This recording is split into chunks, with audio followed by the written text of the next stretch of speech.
Knew it was going to be a tough game. SEMO's got a very talented team, some extremely good players with Stone and Johnson up front, and then the ability to shoot the basketball with Wilford, Smith, Nutt, and Jones. And they came out and threw a couple of punches at us, but credit these guys and these two seniors and our leadership from those guys to withstand many runs and many bouts of adversity and to be able to close and finish the game on the road. Anytime you can get off to a 2-0 start in the league when you started off with 2 games on the road is huge, and put this game behind us. It's a great win, and get ready for Eastern Kentucky on Wednesday. How much did the previous environments help tonight with the crowd and traveling on the OVC? Yeah, I mean, we played a great non-conference schedule. Talking to these guys in the spring, they wanted to play a great non-conference schedule. We tried to schedule that way. They've been in great environments. You know, the core of the guys that played tonight, even Dexter, he didn't play with us last year, but at UAB, they went to the NCAA tournament, so he's been in good environments. But was proud as Jeffrey and Zay to come in and gave us some really good minutes. I thought Jeff played really well today. But these guys, you know, kind of reminded me of Tennessee Tech. We got down last year there, 10 or 12 second half, right out of the gates, and, you know, withstood their best punches, and, you know, fortunate to get out here with a win. How nice was it to see the job y'all did on the rebounding effort, us getting 43 rebounds in the game? Yeah, and Isaiah had 8. I looked at the thing, so I was proud of him. But, you know, Ed's been a warrior on the glass. You know, him and Nino, I think, are top 1 and 2 in the league, and he gets 17 rebounds today in a big game against 2 very good post players. That was huge. But our guards rebounded today. I think Stacy may have had 6, Isaiah had 8, but it was good. The rebounding was key today. Can you talk about the difference between Isaiah's first half and Isaiah's second half? It seemed like he was pressing a little bit in the first half. He was, and you know, Coach Small made a good point to me at halftime. You know, sometimes, you know, I've known Isaiah a long time. I need to keep my composure, make sure he keeps his composure, and vice versa. So kind of feed off each other. I think he pressed a little bit, took some tough contested shots in the first half, and then the second half was the real Isaiah Cannon. You know, and credit Corey Wilford. He did a good job staying in front and causing him some trouble. But, you know, sometimes I probably overcoach these guys and put them too much in set situations instead of just letting them play, you know, off ball screens and off our baseline action. But credit Isaiah, you know, no turnovers in the second half, 23 points on 6 of 10 shooting. It was a tremendous second half. Coach, you saying you've been looking for a freshman to stand out. Is Jeffrey Moss seems to be that freshman? Yeah, he did a great job today. You know, outside of the Valpo game, you know, he's making strides. He got hurt. We really missed him against Colorado. And then he didn't really get back. He missed Old Dominion, missed Lipscomb, missed maybe an NAIA game as well. And now he's starting to find himself again. You know, confident defensively. He almost came up with a really big rebound. He chased down a loose ball. I was proud of him. He looked at the time. I looked at the stats at the end. He played 25 minutes.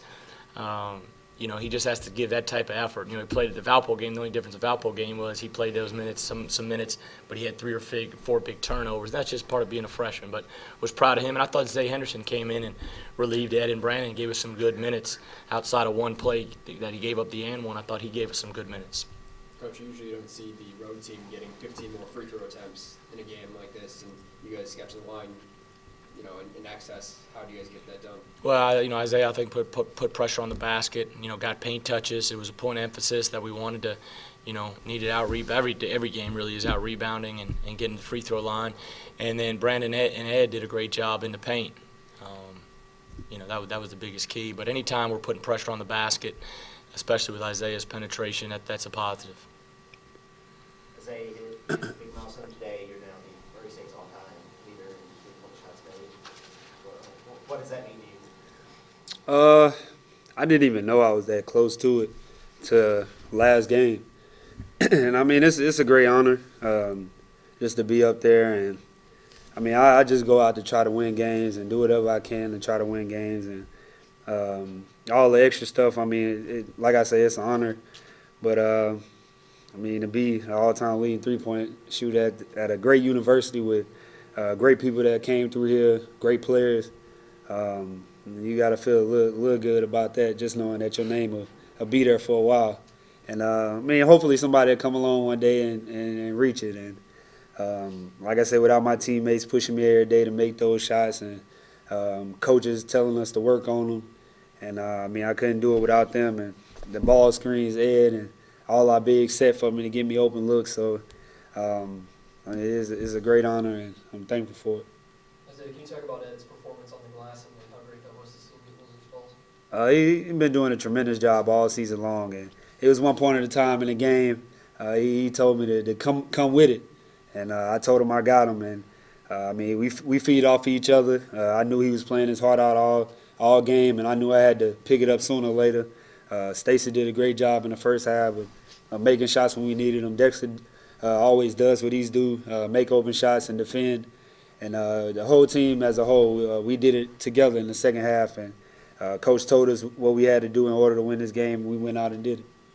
Isaiah, what was the biggest difference for you between the first and second half? Really, the shots I usually make. I mean, it might have been a couple questionable ones that I took in the first half, but all the shots that I took in the first half, I usually make. And I mean, they wasn't falling, and I just had to keep at it. And sooner or later, they will. And second half, thankfully, they started falling for me and got better looks as SEMO wore down. They did a great job in the first half of pressuring me, trying to make the looks tough for me. And like I say, I'm just thankful that they failed in the second half. Ed, was this a statement game for you, knowing how highly touted SEMO's post players were? Yeah, it really was.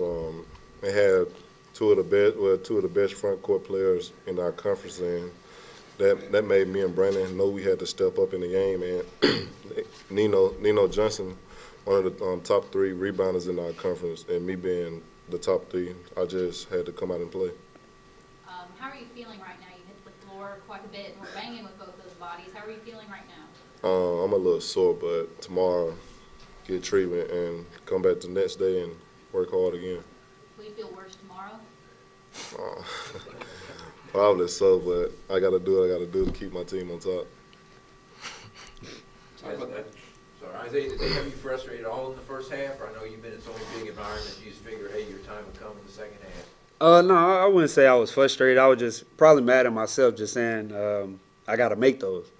And I mean, like I said, credit SEMO. They did a great job of making the shots tough for me. And I mean, a lot of teams been doing that all season long, trying to make the shots a lot tougher. And I knew coming into this season it was going to be like that. And it's going to be games where it's shots that I'm supposed to make that I'm not going to make. But I got to keep fighting. I know the team depend on me as much as I depend on them. And I got to be that leader for them in order for us to keep winning. And like I said, the shots started falling for me in the second half, gave us a little energy, and we pulled it off. Coach, after the loss to Valpo, you said sometimes you feel like Isaiah Cannon's just going to figure it out. Is this a game where he figured it out for you guys, and it's kind of one of those things where he plays like that and he can win any ball game? Yeah, well, with these two guys, when these two guys are playing at a high level, we can compete and play with anybody in the country, and other people will tell you that as well. These guys are 2 terrific players. They've done a lot for this program, a tremendous amount for this program. But the second half, he was really good, and sometimes I overcomplicate things probably for these guys, and they told me during the game, hey, because I'll listen to them, and I think they feel comfortable telling me stuff that they see or they think, and we were able to just stay in our ball screen action, and guys were unselfish. Isaiah was able to get some paint touches, get to the free throw line, had the big 4-point play in our transition break.